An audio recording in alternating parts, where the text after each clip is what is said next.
Tovuq boqib, biri ikki bo'lmasdan Masha akamizga o'xshab ozib ketgan aka-ukalarimiz aynan shu videoni ko'ringlar. Assalomu alaykum YouTube kuzatuvchilari, parranda ishqibozlari, kanalimiz a'zolari va kanalimiz mehmonlari. Bugungi videomizda parrandachilik biznesidan daromad topish mumkinmi yoki yo'qmi degan savolga aynan bugun shu videoda javob topasiz. Ya'ni bugungi tavsiyalarga agarda amal qiladigan bo'lsangiz, albatta parrandachilik biznesini qilib daromad ko'rishingiz mumkin va bemalol uydagi shu qora qozonda qaynatishingiz mumkin. Bugun aynan shu haqida video chiqaramiz. Xo'p, birinchi o'rinda parranda boqishda nimaga e'tibor berish kerak? Birinchi o'rinda yo'nalishni tanlashingiz kerak. Ya'ni siz qaysi parranda turini qaysi yo'nalishi orqali biznes qilmoqchisiz? Ya'ni go'sht yo'nalishidami yoki tuxum yo'nalishidami? Asosan go'sht yo'nalishidagi parrandalar bilan shug'ullanmoqchi bo'lsangiz, u qisqa muddatda pul aylanmasini tashkil etadi. Misol uchun broiler rost 308 go'sht yo'nalishida tavsiya qilinadigan zotlardan biri. Ko'pi bilan 1,5-2 oyda realizatsiya qilish kerak. Va albatta shu o'rinda aytib o'tgan bo'lardik, O'zbekiston sharoitida har qanday biznesni qilish imkoniyati mavjud va bunga shart-sharoitlar ham bor.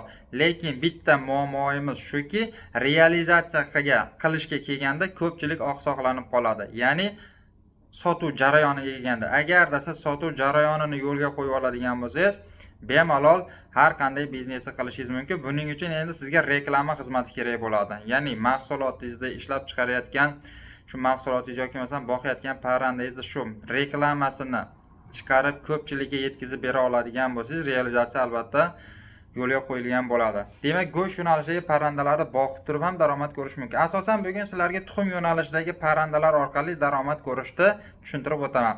Tuxum yo'nalishida agarda siz parranda olmoqchi bo'lsangiz, iloji boricha ishonchli joylardan parranda xarid qilishingizni tavsiya qilgan bo'lardim.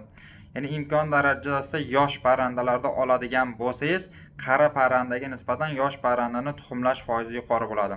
Misol uchun Andijon qora tovuqlarini misol keltiradigan bo'lsak, 80% plus minus atrofida yillik tuxumlashlar sonini sizga beradi. Endi ozuqasini ham maxsus korumlar bilan boqishingiz kerak. O'zimizda misol uchun oddiy parranda ishqibozlari makka yoki bug'doyda beradi. Buni o'zi bilan natijaga erishish qiyin. Siz rast tuxum yo'nalishidagi parrandani boqmoqchimisiz? Demak, maxsus korumlar bilan, shu tuxum foizini yuqori beradigan korumlar bilan boqishingiz kerak. Endi hamma har xil korumlardan foydalanadi. Asosan siz xarid qiladigan parrandani o'sha egasidan maxsus retseptini oladigan bo'lsangiz qizg'anmaydi. Albatta egasi beradi. Qaysi ratsion bo'yicha shu sizdan xarid qilayotgan parrandamda boqsam, men tuxum foizini yuqoriroq olaman deb so'rashingiz mumkin. Va imkon darajasida qaysi paytda parranda xarid qilish kerak? Eng yaxshi payt bu fevral oylarida agarda sizda parrandalaringiz tuxumga kiradigan bo'lsa, o'sha fevral oyidan mart oyigacha siz tuxumni yaxshi pulga sotishingiz mumkin, inkubatsion tuxumlar, ya'ni urug'langan tuxumlarni. Chunki o'sha paytda tuxumga bo'lgan talab juda yuqori bo'ladi. Ya'ni ko'pchilik jo'ja oshtirish uchun harakat qiladi. O'sha paytda Andijon qora tovuqlarni misol uchun 5 oylik holatda o'sha tuxumlashni boshlaydi. Fevralda shu 15larda o'sha sizga tuxumga kiradigan bo'lsa, shu 5 oy orqaga qaytib turib, o'sha paytda jo'jalarni agarda xarid qilib, qishicha yaxshi parvarish qilib, kasalliklarga chaldirmasdan turib katta qilib olsangiz, xudo xolasa sizga shu 5-6 oy mobaynida yaxshi daromad keltiradi.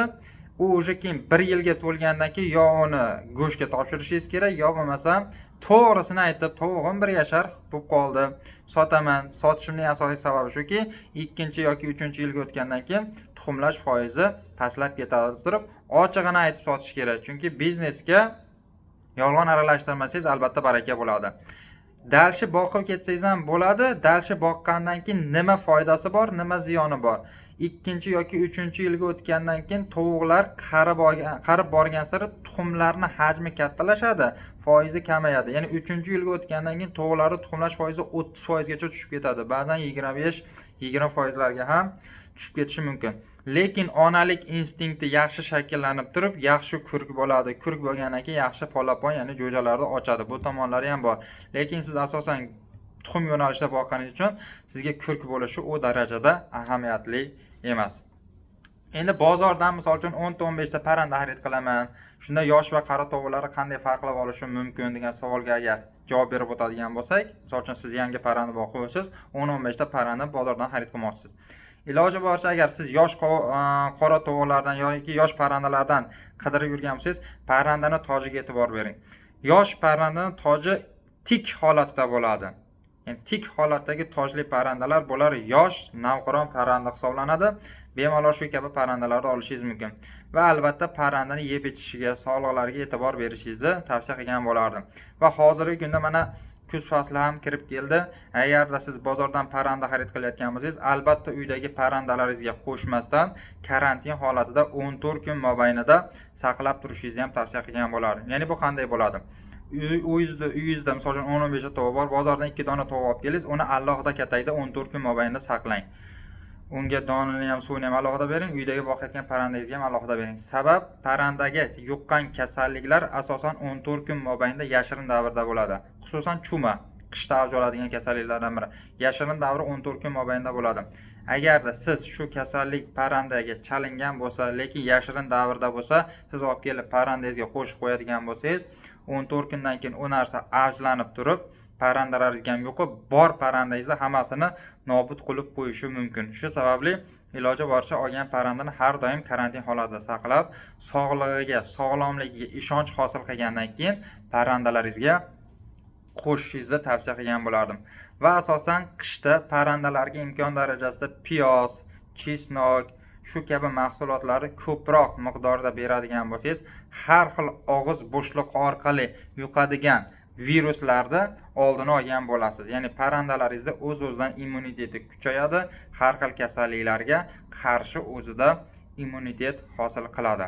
Va albatta shu tavsiyalarga amal qilsangiz, mana bu akamizga o'xshab turib, ozib ketmaysiz, biznes qilaman, pul topaman deb. Albatta ko'hlikkina, dumboqqina, istaraligina aka-ukalarimizga aylanib qolasizlar. Xo'p, videomiz sizlarga ma'qul kelgan bo'lsa, albatta kanalimizning rivoji uchun like bosinglar, chunki xudo xolasa yilda oxirigacha shu YouTube kanali, ya'ni Daromad TV kanali albatta 100 mingta bo'lishi kerak.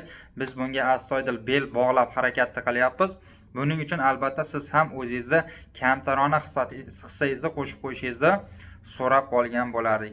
Keyingi chiqaradigan videomiz qaysi parranda turi haqida, qaysi kasalliklar haqida, qaysi tavsiyalar haqida bo'lishini xohlaysiz, uni ham albatta kommentariyaga bemalol yozib qoldirishingiz mumkin. Har bitta kommentariyaga agarda e'tibor beradigan bo'lsangiz, o'qiyapman, javob beryapman. Agarda javob berishim ko'proq miqdordagi savollar bo'lsa, videorolik tariqasida ham chiqarib o'taman. Hech bir kommentariya javobsiz qolmaydi. Albatta har biriga alohida vaqt ajratib javob berib o'tyapman. E'tiboringlar uchun rahmat. O'sha gap, obuna bo'lib, padesha qilib qo'yishni unutmang. Sog' bo'ling, omon bo'ling.